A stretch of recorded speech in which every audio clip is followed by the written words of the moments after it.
go ahead and just first, before I start sharing my screen, introduce, Vanessa, who is a recruiter in the advertising and also, I'm guessing, other areas as well of the creative field. Creative recruitment. Yeah. So Vanessa is pretty much the person to ask any questions that you might have, because she is dealing day in and day out with both job seekers and employers and recruiters. Her job is really to find placements, right, for seniors. Do you handle also juniors sometimes, Vanessa, or mainly like? Sometimes, yeah. If the client asks for juniors, then we do, but not normally. Usually the client wants somebody with 2 to 3 years experience. So yeah. So Vanessa is a great contact for you guys to have just in general, because as you are going to be soon arriving to that level of 2-3 years of experience after college, it's very good. Vanessa has a lot of talents on her roster, of course, so that she can be really quick in like placing those, those and filling those positions. So I just encourage you. I want to encourage you guys also to connect, if that's okay with you, Vanessa. On yeah, LinkedIn. absolutely. Yeah. Perfect. So today, let me go ahead and share my screen, and let me know, guys, if you can see my screen. Give me 1 second. I'll put it in presentation mode, and I'm going to keep admitting people as we go. As we go. Yeah. Can you guys see my screen? Yes. Awesome. All right. So guys, today we're going to try to talk about how to stay really productive during this lockdown. I know that it's been a little bit of a hassle for all of you guys, that it's just never ending. Like, we finish a lockdown, we come back to a lockdown. So it's impacted a lot of things, I think, for the markets and the job market. But I also want to keep this on a positive note, which is why I asked Vanessa, who's actually, still working very hard, I'm sure, even during the lockdown. Busy. to talk about a few things. So we're going to talk today about the current state of the market, obviously, just to kind of give you a little bit of a broad picture. We're not going to go too much in detail in that, but for you guys to have an idea. We'll talk about how to upskill still and how to really utilize your time, how to stay engaged and connected as well with people. And I think Vanessa will have great information for you guys on that. And of course, I really appreciate that from you, Vanessa, as well. You added also another slide on physical and mental well-being tips, because I think that is something super important. Yes, super not important. disregarding.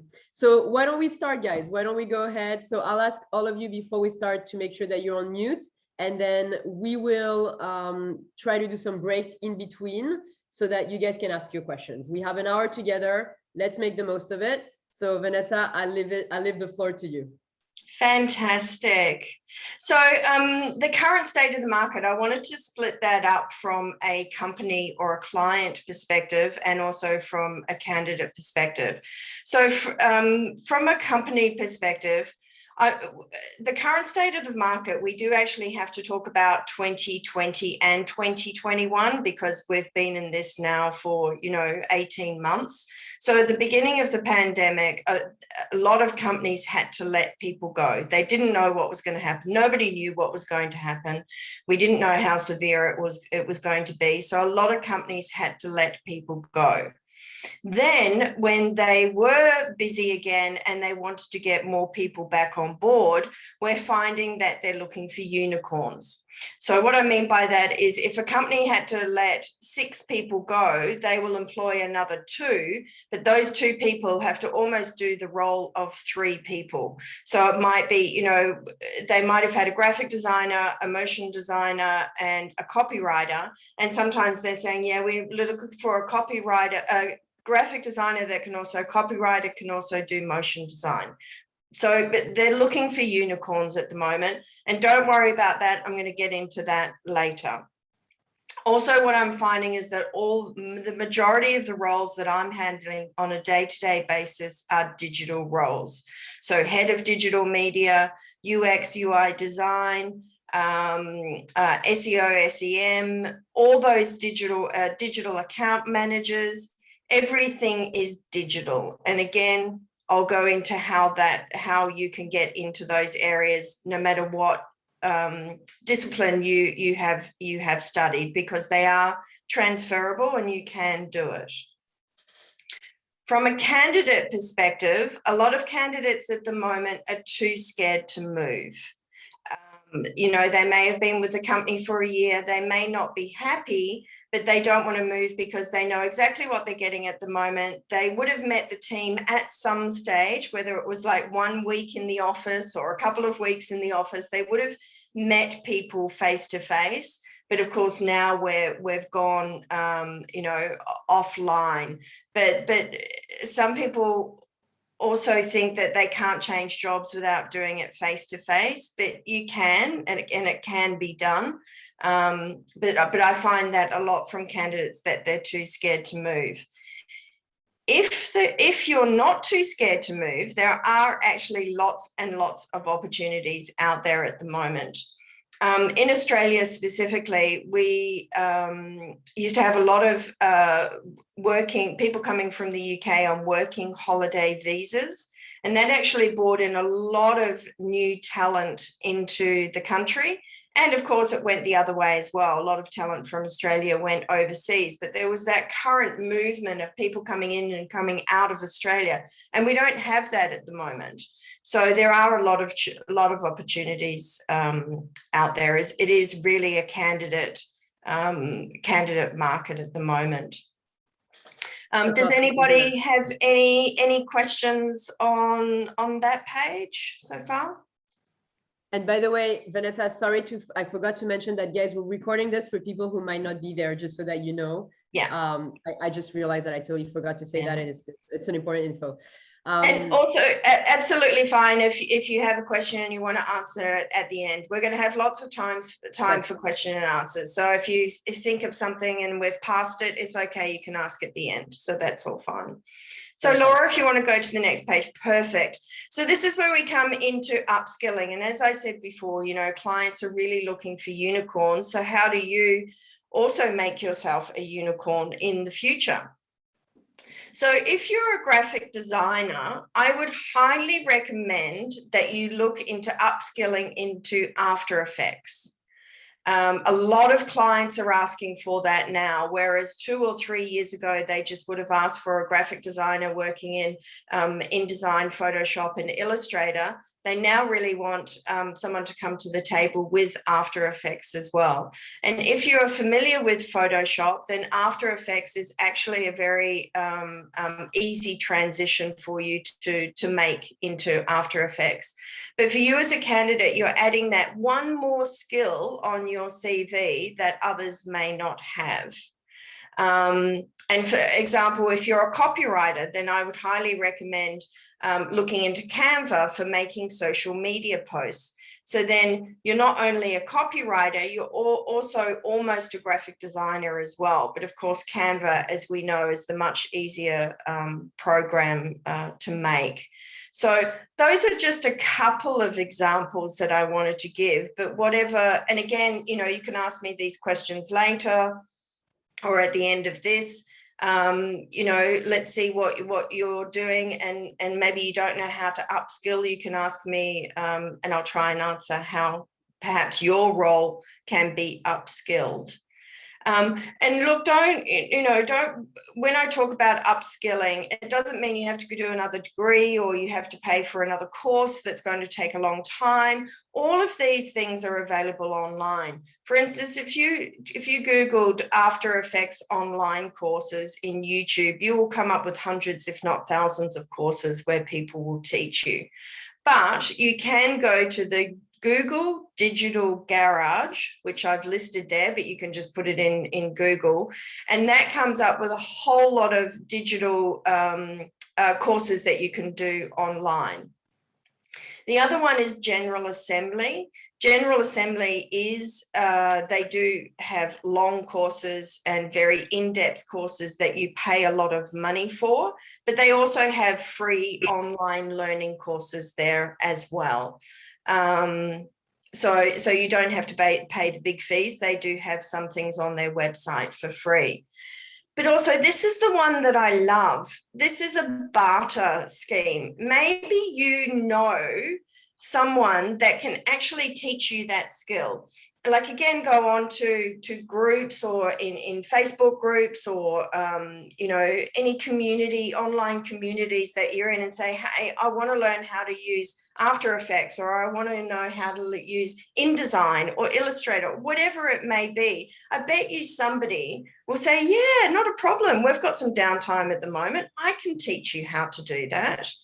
And then on the other side, you can actually perhaps teach someone your skill. I bet there's, even in this group, I bet you there's somebody that doesn't know something where you could teach them something and they could teach you something. And that's free. And it's also fun. It makes it part of the community. You're actually communicating with people, and you have something to do. I love that. I love that. Yeah. And I think this is a great idea, because we've got tons. I'm just like seeing through the list here of the people are attending. We've got tons of people that are extremely skilled in different areas. So don't hesitate as well. Like, maybe afterwards, if you guys want to share like your fortes on the chat, for example, and what you can and cannot do, don't hesitate to like do that exchange of skill set, because it's a great way to learn, actually, when you have somebody that's next to you and being like, it's so much better than the online courses, in my opinion. Yeah, exactly. Well, you're interacting with people, and you're building, you know, friendships and relationships, and you never know, you know, how you can help each other out. It's amazing.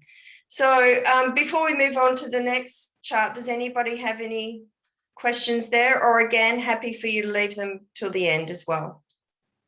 Any questions, guys? If you want to maybe just tell us, like, unmute, or like show us that you're going to unmute. If there's any specific questions about your own skill set, your, you know, your tools, and you might have questions for Vanessa on what to add, let us know. Okay, we'll move on, and then people can ask questions at the end as well. Perfect. That sounds great. Okay. So staying engaged, this is really, really important as well. And, you know, LinkedIn is our best friend. And the one thing that I want to say about LinkedIn is it is not a social media. It is a business media. And you really, even being creative, you need to be on LinkedIn. And LinkedIn is going to be your friend to stay up to date on what's happening in the market, and for you to stay connected within your community. Now, the key points on LinkedIn, if you haven't got a LinkedIn account, I highly recommend you start one now. And if you have got a LinkedIn account, then go back and have a look at that and update your profile. Make sure you have a good photo in there, and write in what you have been studying, and if you have had any work experience, where you've had that work experience. And then I would follow companies that are relevant to you.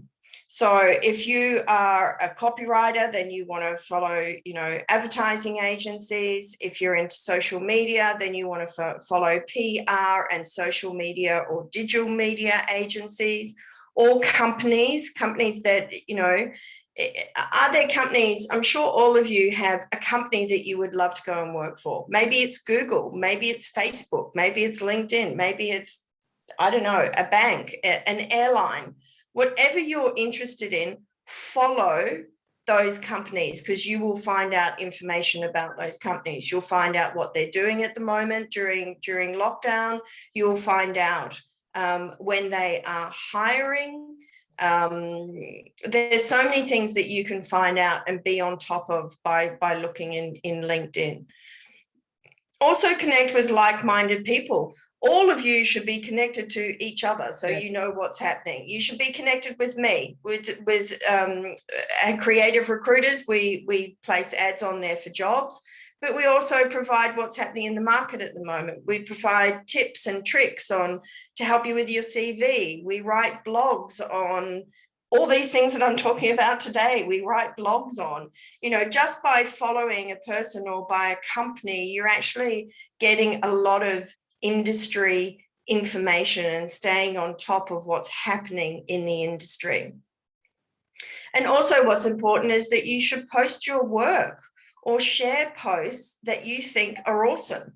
If you find something that's like, oh, that's so relevant to me at the moment, it could be I remember when they were opening up galleries all around the world for virtual tours last year. I thought that was super cool, and I posted that on my page, and I got hundreds of likes. And it's not about getting the likes, because that's social media. It's about engaging the community and having the community engage with you. And people are like, oh, this Vanessa person, she sort of likes the same things as me, and she's sort of a bit creative. No wonder I'm connected to her, because I'm a creative person, and the things that she likes is pretty creative, and I think they're interesting. So it's again, it's going back to being connected with like-minded people. And you can also write articles. They're blogs, but LinkedIn calls them articles up the top, where you can either post a picture, or you can post a video, or you can write an article. An article is a blog. And a blog does not need to be a thesis. It could be 2 or 3 sentences on how you're coping at the moment with lockdown, or it could be a picture of our first slide saying that you attended this great, webinar, and it gave you some things to think about, and now you're going to share your skills with somebody else. It could just be as simple as that. It doesn't need to be such a long thesis, as I said. It really doesn't. It could just be your thinking. And then again, it goes back to people who are following you and people who are connected to you, see what you're thinking and see what you're doing, and it's really important. It's not just social media, as I said. So, and the thing is, don't just go into LinkedIn once and say, okay, yeah, I've done all of that. You need to, if you're going to be on LinkedIn, I highly recommend you go in there at least once a week. If not, if you're not busy at the moment, I would go in for half an hour to an hour every day, because you want to connect with people, you want to follow companies, you want to see what they're doing. It keeps you on top of the market of what's happening, and it's dealing with like-minded people as well. It's really important. So for sure, I would add to that as well that honestly, I go on LinkedIn quite often, and I always find information that I need. In terms of like, oh my God, that guy's changed job. Now he's like in another agency. Let me quickly connect with him before I lose the relationship, right? Or Vanessa liked this, so I'm able to see that. So you're gonna stay top of mind of people. That's what LinkedIn is really. It's like when you're interacting with the community and liking posts, you're staying top of mind of people because they're actually seeing your activity. So certainly go ahead and do that. And if you guys have right now a LinkedIn account that has like 20 connections, you need to do something about it. Like, yeah, exactly. 200 connections. And Isabel, we'll get to you in 1 second, but one other thing I want to mention before we get to you is also, this is where companies will post that they are looking for an intern or a junior. They will not pay for a formal ad on LinkedIn. They will actually post, hey, where our internship is now open, or we're looking for a junior, or we're looking for somebody for 3 months. This is where they're going to post it. And this is where, looking at it regularly, either every day or every second day, you will see these opportunities. Yes. Isabel, have a question? Yeah. Hi, yeah, just with the blogs and like sharing your work and stuff on LinkedIn, I was wondering, because it's not social media where things can be a little bit more casual, like what is sort of appropriate in like the scope of the work to share? Because like I'm an illustrator, right? So Yeah. if I'm on Instagram, I'm gonna be posting a lot of like work in progress or like casual things that I do, and I was wondering like how much of that is also appropriate to post on LinkedIn? Well, the first thing that you should do is actually follow other illustrators, and you can see what they are showing. And then that's how you know what you should show in a work in progress. A lot of things that I see from illustrators is that they will do a time lapse, movie and say, this is what I did over a period of a couple of weeks or however long it takes you to do it. I also saw a fantastic one the other week from somebody in Melbourne who was an illustrator, and she said, I haven't got any work at the moment and I've just illustrated everything that I've seen and my thoughts and everything. And she did this huge collage of just so many types of illustrative little bits and pieces, and some of it was just absolutely fantastic. But she was just showing that yes, she's an illustrator, but she was bored and she just showed the work that she was thinking about for that week. So or you could just show one illustration that you're super duper proud of, but again, follow other illustrators and see what they're doing and like their stuff. Without being too stalky. Don't get too stalky and like every single thing that don't follow only a couple of people and like every single thing. That gets a little bit scary, but also by following people, you'll see other people follow them that maybe in your case is about illustrators, and you will find that you have this huge network of illustrators. You'll see how they present themselves and you'll be able to take tips from that. Okay, thank you so much. You're welcome. That's a great advice.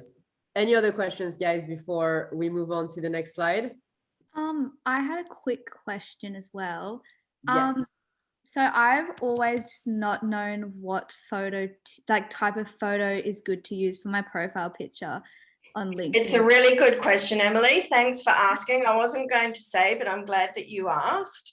So because it's not social media, you should never have a photo in there of you drinking or out at a party or with friends or with your boyfriend, with your cat, with your dog, with your baby, none of that thing. It needs to be just yourself with a fairly plain background. No sunglasses, don't make it super cool and super creative and have, half your face in a shadow or anything like that. It shouldn't also look like a passport photo either. You don't want it to look. That fine line, that fine line. Yeah, exactly, that fine line. But again, once you go on LinkedIn and you have a look at people's profile pictures, you'll see they're pretty, straight on. You don't need to be too creative with them. But it's really important not to have anybody else in that photo because it's not social media. It is a business media. You can also make your LinkedIn prettier with a banner if you'd like if there's something, if you're creative, for example, I know a lot of you guys are creatives, whether content architects, designers. You can also have for example, on my LinkedIn, there's my photo and then there's a banner of ArtBound initiative. Obviously it's the program, but you guys could also put a beautiful work, up there. Is that something okay to do, Vanessa, on your end? Yeah, absolutely. Be super creative with that banner. That could actually be a piece of your own work. Yeah. Once you connect with me, our creative recruiters background is a graffiti that we actually have on the wall at our office. It's a graffiti mural, which is super cool and creative. So yeah, you're all creatives. Make it up. It's great. Perfect. So any other questions, guys? Okay, Vanessa, are you good to move forward? In any case, we're going to finish soon and we're just going to be doing Q&As and chatting about it. Yeah, so. Exactly. Staying connected, this is really important. It's not all about creativity, but being creatives, I think we are more prone to this. We need that community. We need to be in touch with people, and we really do need to stay in touch with family and friends. I know it's difficult. I mean, even with my family, my brother calls me every second day. Hi, how are you? Yeah, I'm good. Any news? No, because there's nothing to talk about because we're in lockdown, but we're still staying connected, and I think that's really important.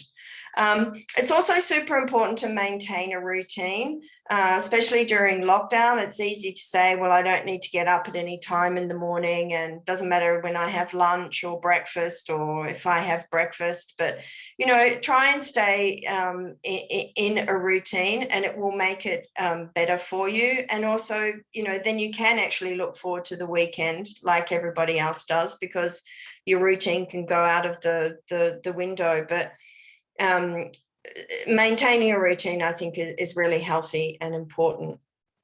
It's also super duper important to get exercise.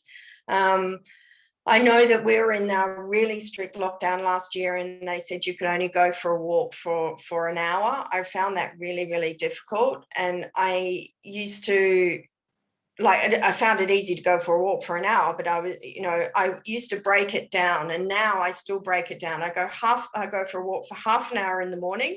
I go for a walk at half an hour for lunchtime, and after work, I go for another half an hour walk, because it just breaks up your day. And that needs to be the only exercise, you know, walking up and down the stairs instead of taking the lift if you're in an apartment, just walking around the block and getting some fresh air. It's just so important to your mental health. And do something that brings you joy. You know, is it cooking? Is it listening to music? You know, could you do a Zoom with a friend while you're cooking dinner and they're cooking dinner, or you make, you know, each of you are making toasties at the same time or something. You know, make it creative, or perhaps you're both painting, you know, but you're doing it on Zoom, or listening to music, or I don't know, you know, do something that brings you joy, and try and do it with a friend on Zoom. It will make a huge difference. It really will. So that's all things physically. Mentally, it is really important to clear your mind, and you can either do this with meditation and mindfulness. And again, meditation does not need to be an hour every single day. A meditation can be 5 minutes, but just to still yourself and to clear your mind. It makes a huge difference. And again, it doesn't need to cost anything. You go onto YouTube and do, you know, 5-minute free meditations. Even if you do that 5-minute meditation every single day for a week, the next week you could get up to 6 minutes, and the next week you could get up to 7 minutes, and the next week you get up to 8 minutes. And it really is an important thing these days. It's not all, you know, airy fairy fluffy stuff. It's actually pretty serious to have some meditation and mindfulness throughout your day. And also the next one is really important.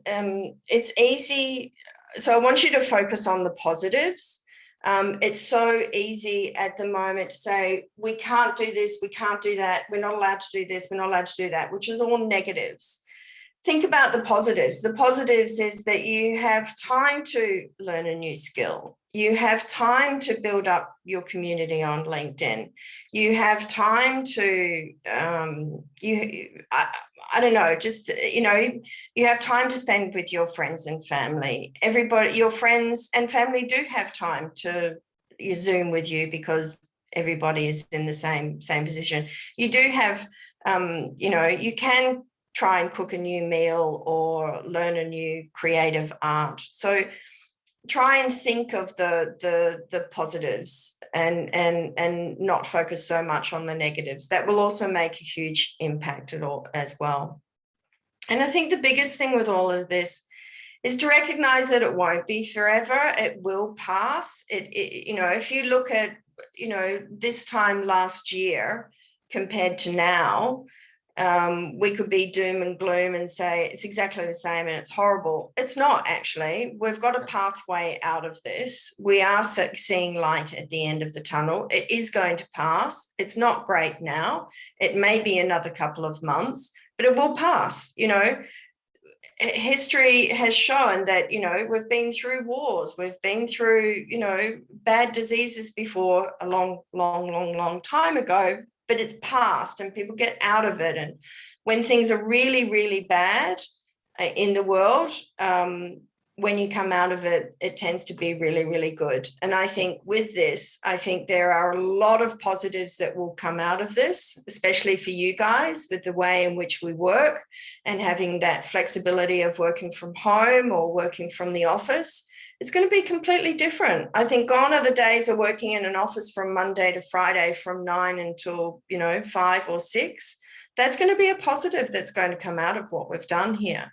All of us being connected now and doing this on a Zoom. We didn't do this 2 years ago.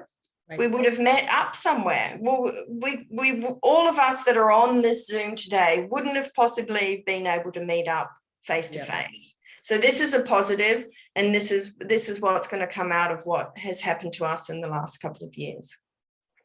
And I think what's really super important there is if you really do need support and you don't have friends and family close by, or you don't want to talk to your friends and family about this, please reach out to Lifeline or to Beyond Blue.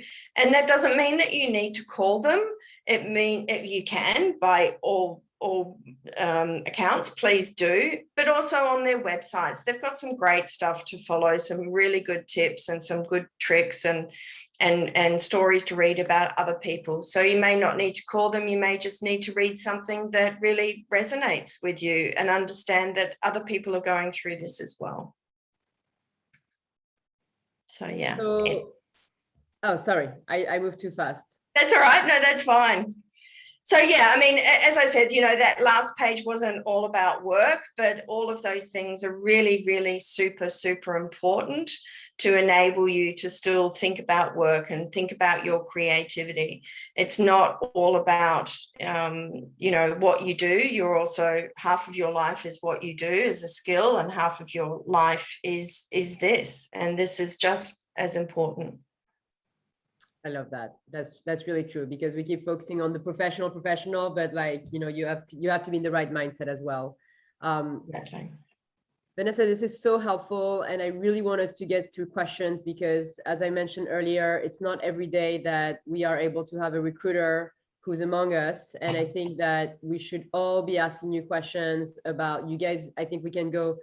Let me just actually stop sharing my screen right now, because we can actually I can see everybody. Like yes, we can see everyone. I would love for you to take this occasion to ask questions to Vanessa, whether it's like how to reach out to recruiters, how to handle, finding opportunities on LinkedIn, how to handle productivity, what types of skills you might be gaining. So please go ahead. We're a small crew here, not so small, but relatively intimate enough. So maybe if you want to unmute, you can maybe raise your hand so that we can see and we don't do it all the same time. I think I just saw one hand. Olivia, go ahead. Why don't you launch it? Yes. Hi, Vanessa. Hi, Olivia. Thanks for talking with us. I've been working in advertising for about, I think, my current job, 2 years tomorrow. Mm-hmm. I guess I could say I'm coming from a position as someone who's a bit hesitant to change jobs at the moment. Sure. I work as a graphic artist and graphic designer and finished artist. Mm-hmm. For someone who wants to kind of move on and kind of put a portfolio, there's not a lot of work that I can show in terms of my current job in the last 2 years, because a lot of it's just the same branding and a lot of it is not my own per se. Yeah. What's the best way to show my work, or should I be including in that? Say I don't have a ton of work to show. A good way of doing it is actually, because I know exactly what you do and I get this question all the time. The great thing to do is actually, write. Have you only worked for one advertising agency?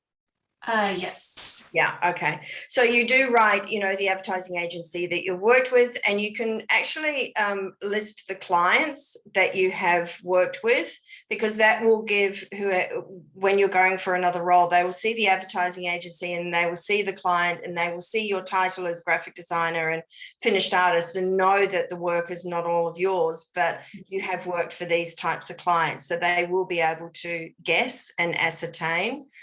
The other thing that you can do is you can show a finished piece of artwork and say that you did the finished art, but then accredit the work to the creative director, copywriter, and art director, and say that your role in that was, graphic artist or finished artist.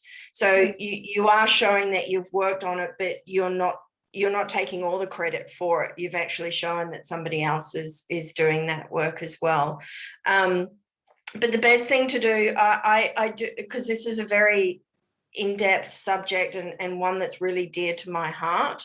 So please connect with me on LinkedIn and send me a message on LinkedIn asking me for how to make your portfolio stand out. I actually did an hour webinar just on that subject. So I'll give you some tips and tricks on that one, but it's a really, and maybe, you know, Laura, maybe this is something we talk about in the future. It's another topic that we talk about, because we all have, you know, majority of us are all creatives, and it's a really good topic. But that's one place to start out with, Olivia, to actually show the work and make sure that everybody's accredited for that work and that you did the finished art. Okay, amazing. Thank you. I added Vanessa's LinkedIn on the chat, guys, if you guys want to pop this open, so just so you have it on your browser. Isabel, go ahead. Hello, it's me again. Hi. I just was wondering about cold emails, because like I've heard a lot of people like suggest it. I was wondering if that's actually a good strategy to get your name out there, to get noticed by some of bigger companies and stuff. Cold emails through their email address? Yeah, or like if you can get in touch with somebody from the company and email them directly, is that Not bad, or is really. that... I mean, you know, again, this is why LinkedIn is really good. You should connect with those people on LinkedIn. And if you really wanted to ask them a question, then you would send them, if you're connected with them on LinkedIn, then you would send them a message. But that's, yeah, I mean, what would you want to ask them via email?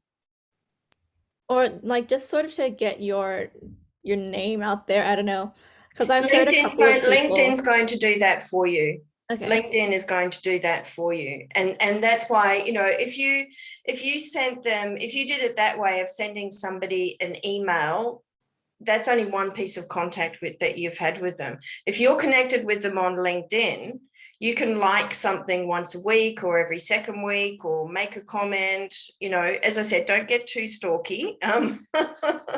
But, you know, you can have more interaction with them over a period of time than one email that they may not answer, that may not be relevant when you're sending it to them.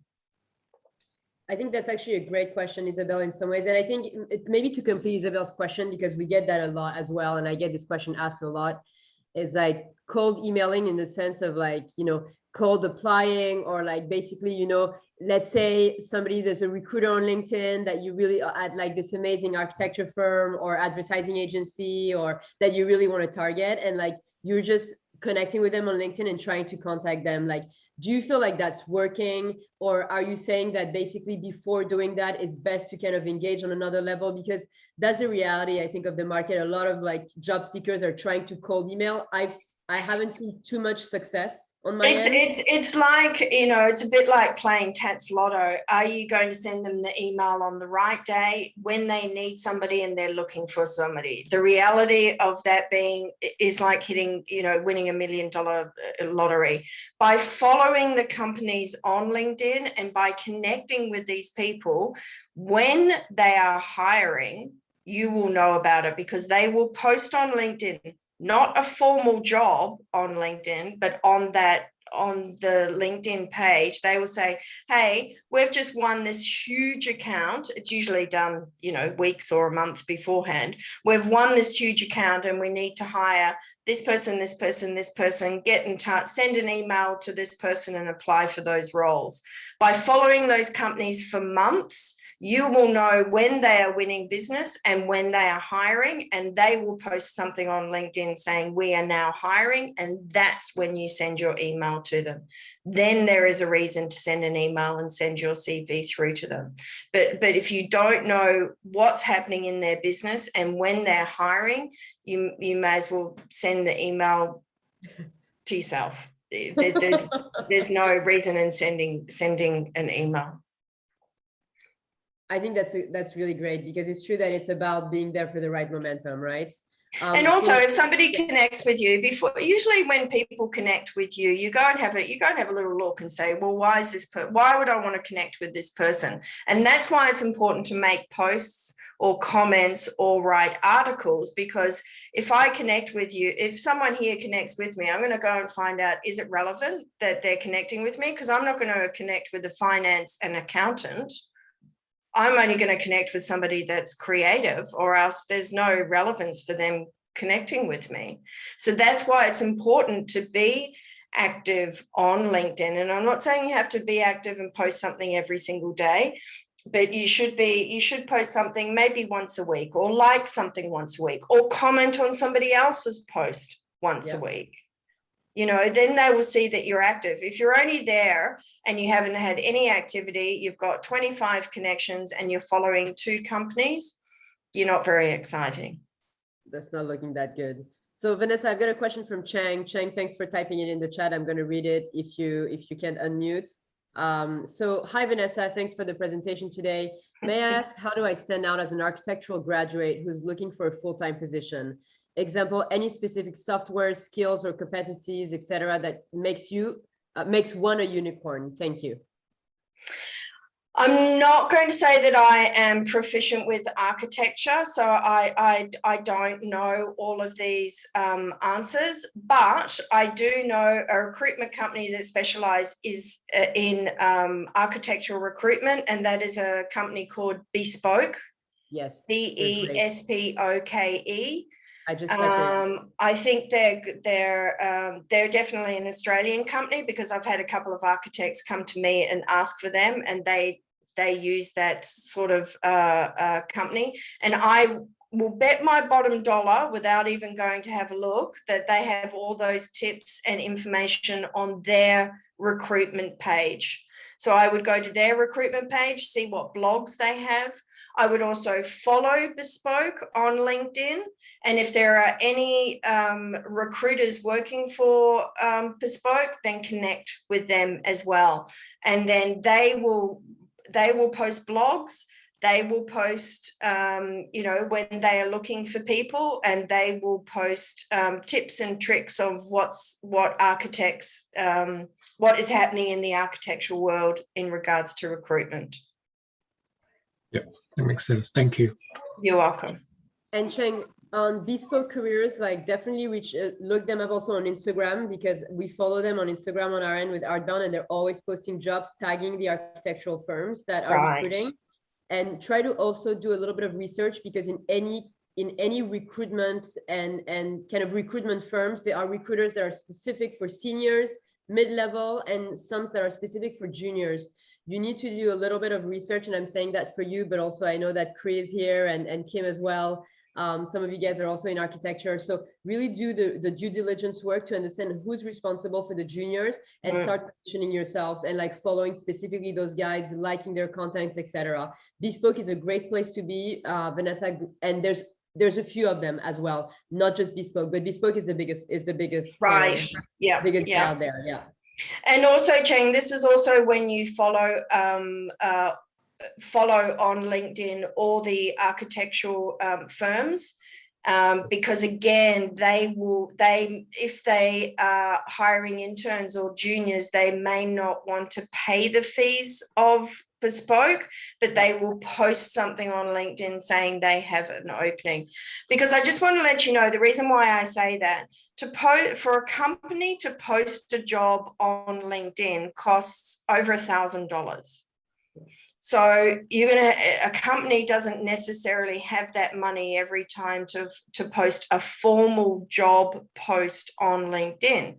But if somebody has, 5,000 followers, like an agency or an architectural firm, or an advertising agency or a PR agency or whatever, they will put a post on LinkedIn saying, I'm looking for somebody, here's the application email. That doesn't cost them anything. They've saved $1,000 by doing a post on LinkedIn instead of posting a formal job on LinkedIn. And I will tell you right now, all of these tips that I gave, I actually had 2 juniors find jobs in the last 2 months by doing that, by following people, by going onto LinkedIn every single day. And one of them got an internship and one of them got a junior role by doing this. So I'm not saying it is just, you know, I think this is what you should do. I know it works. Yep. Any other Thank you questions? so much.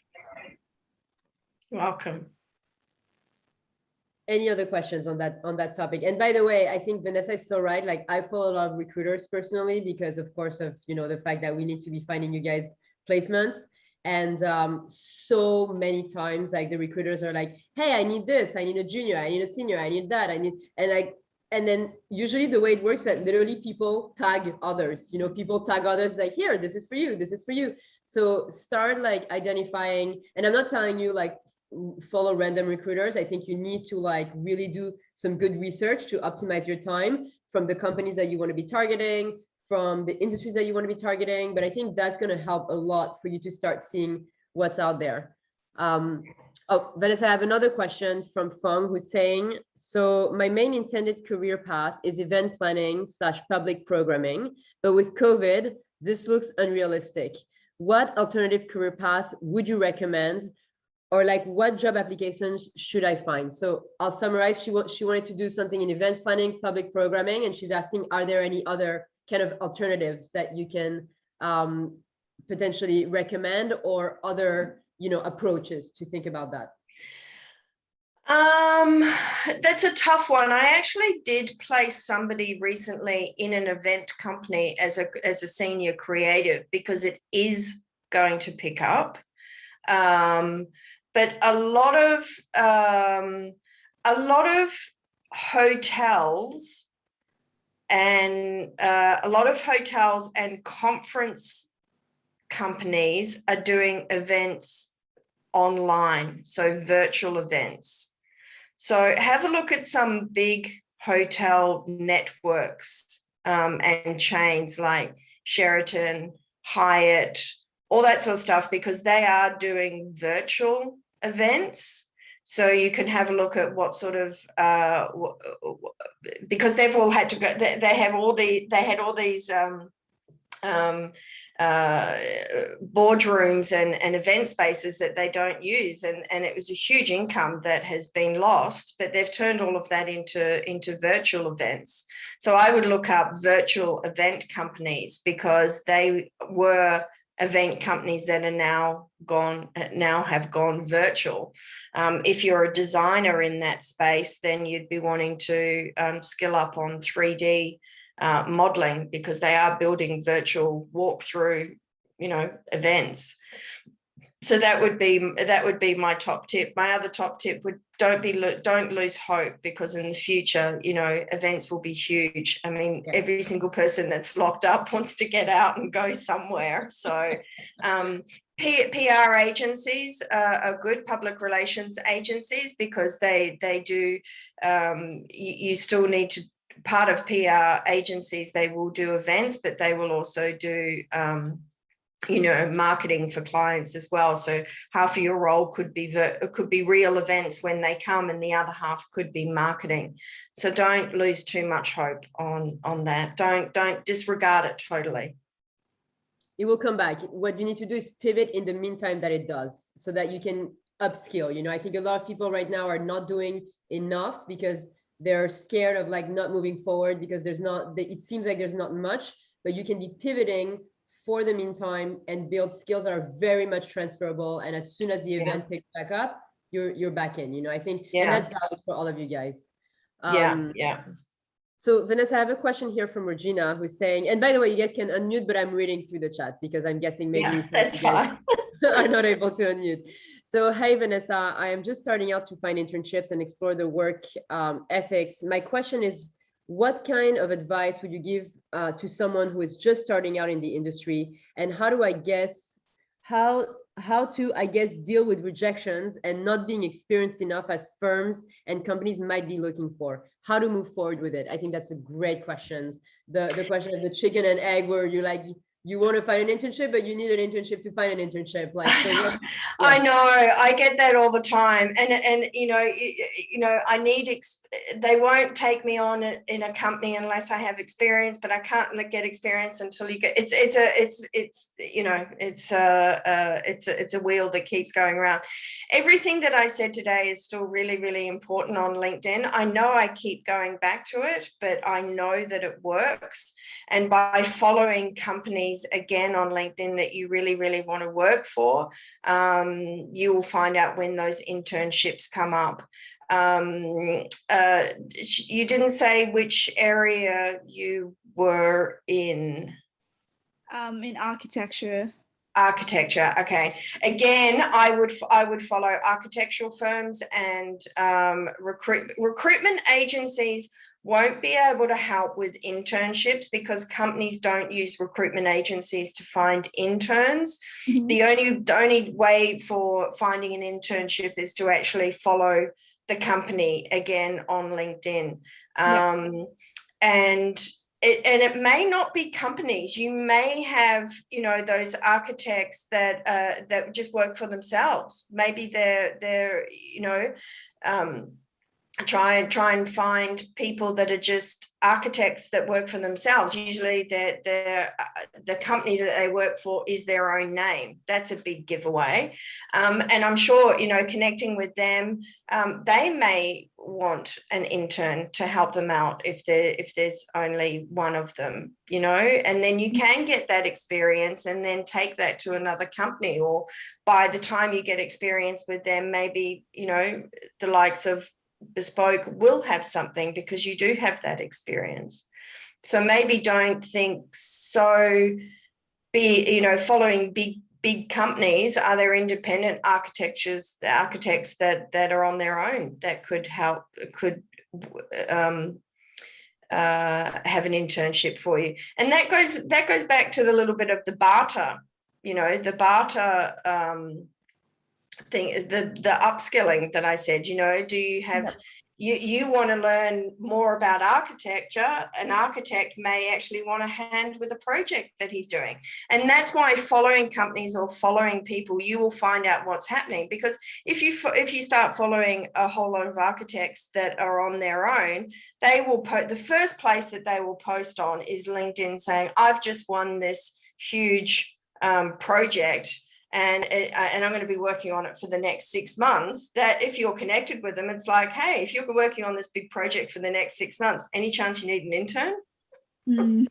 you know, I know. Yeah.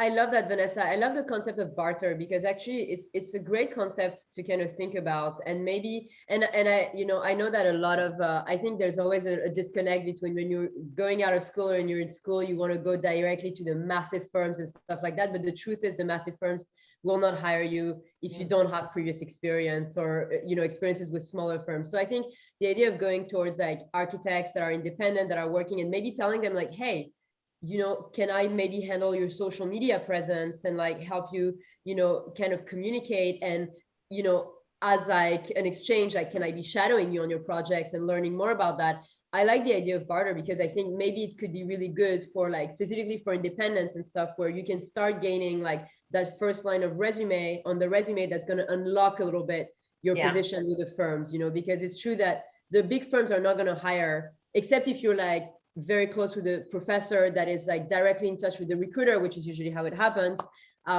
Unless you have already a few firms or even a few smaller firms or independents, it's going to be difficult to get like those big guys. So I think it's a great advice, you know, and to kind of come up as an exchange of good, you know, good skills. I think that's a great way to approach it. And, you know, I mean, I've been on LinkedIn for years, and if somebody, you know, I hardly ever say, no, I don't want to connect with you on LinkedIn.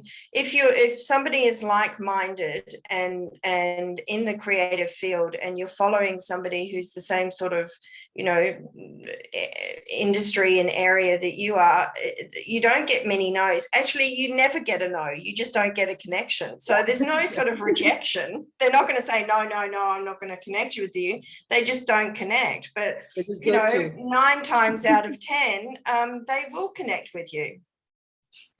Yep. That's great advice. Thank you. You're welcome.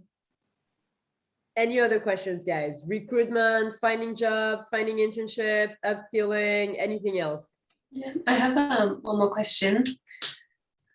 So do you get many people, like companies coming to you for freelancers? Yes. Yeah. Or do you find more often that they post on LinkedIn or whatever?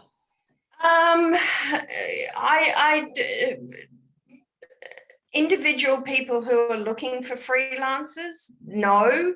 That freelancers, it's a bit of a tricky one because you really need to go through a recruiter for freelance so that the candidate is paid the right, loading and superannuation and all that sort of stuff. And companies don't want that headache. There's a little bit more, to do with that. But yeah, you could. I don't highly recommend freelance right now.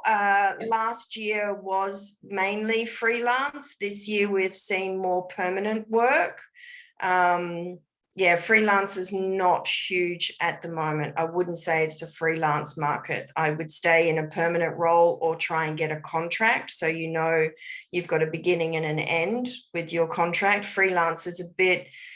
It's not a stable market at the moment to be freelance. Is that what you were thinking of, going freelance, Olivia? I was just thinking about potential in the future, depending on which area I end up in. Because I met a few finished artists who are freelancers. A finished artist freelancer, 2 years ago, I would have said yes, go freelance, but not in this current market. I've got a lot of freelancers that their work has actually dried up, so it's a bit tough at the moment. Yeah, that's interesting. Thank you. Yeah, but again, follow LinkedIn and you'll find out what the trends are, and follow recruiters and see what they're doing. Yeah. Awesome. Thank you. So guys, I guess we are running out of time. It's already the hour. It passed by so quickly. I will suggest all of you guys, if you want to put in your chat, I don't know if you have it in hand, but if any of you guys want to pop in your LinkedIn profile here, so that we can connect with each other. Also, don't forget, if you're not part of our LinkedIn, we have a group called ArtBound Initiative Network on LinkedIn. So if you guys did not request yet, please go ahead and find us. Vanessa, I might add you to that. Exactly. I was just frantically looking at my my LinkedIn to see if I was connected. It's a private one, but please go ahead. Because what I would recommend, honestly, like de facto right after this call, is go on our network and then just literally add everybody, because you need, the more connections you have, I've got, I think probably Vanessa and I, in between us, we probably have over 3,000 connections at least on LinkedIn. Of course, it's our jobs. We're in the recruitment kind of industry. You don't need to get there, but certainly you need to start beefing up a little bit. So feel free to add everybody here, their LinkedIn, go on our LinkedIn group as well. And if you have any further questions, obviously you can reach out to us as well. We'll try to see if we'll try to get Vanessa to come back for another webinar, but I'm glad that you guys came through, and I know that you're all zoomed out and all of this. So I appreciate you taking the time to come in, and I hope this was helpful. I think that we have some pretty tangible stuff that needs to happen now. You know exactly what to do. Beef up your profile, go ahead and start following the right people, and connect with us. If you have questions, we're always happy to support. Vanessa and I always have, people that are reaching out to us for juniors, for jobs and stuff like that. And we'll always try to share it with you guys. So if we can be of assistance, let us know. Exactly. And I really thank you everyone for coming here today. I really, really enjoyed it. And I love sharing, all this information, because I do it every day and I love sharing it with people. So thank you so much, Vanessa, for your time. Really appreciate it. I know that things are very busy on your end, so thanks for taking the time to talk with us. You're welcome. Guys, hope this was helpful. We will be doing events again very soon in person. We'll fly everybody to somewhere, I don't know, we'll do something. Great. All right. Thank you all. Bye, everyone. Bye. Bye. See you guys.